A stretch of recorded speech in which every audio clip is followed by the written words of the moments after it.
Hi, I'm Will with the Sin Technologies.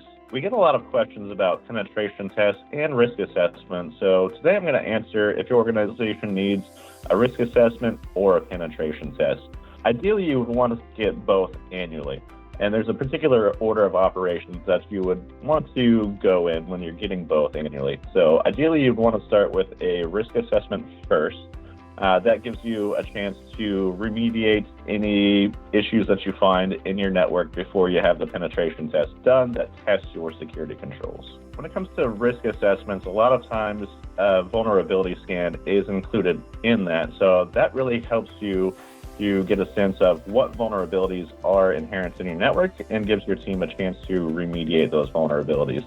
This is key to do before the penetration test because the penetration test is going to utilize vulnerability scans. Now, it's important to make the distinction between a penetration test and an actual vulnerability scan. A lot of people get these mixed up and use the terms interchangeably.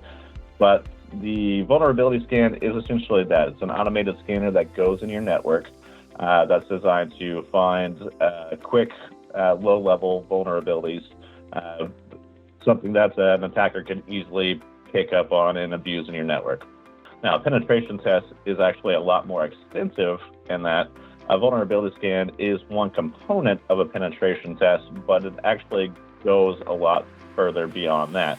We'll look at a lot of common misconfigurations that are in the network that vulnerability scans often miss, but are often seen and exploited in actual operating environments.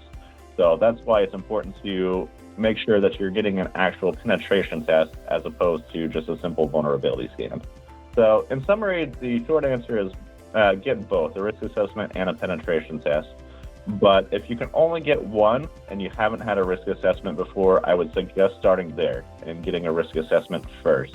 On the other hand, if you have any sort of compliance regulations that require you to get annual penetration tests, obviously you're going to have to go with the penetration test on an annual basis. But we would still strongly recommend scheduling a risk assessment at some point when you can. If you have any other questions or would like to know more about how a pen test can help your business, please feel free to reach out. We're always here to help.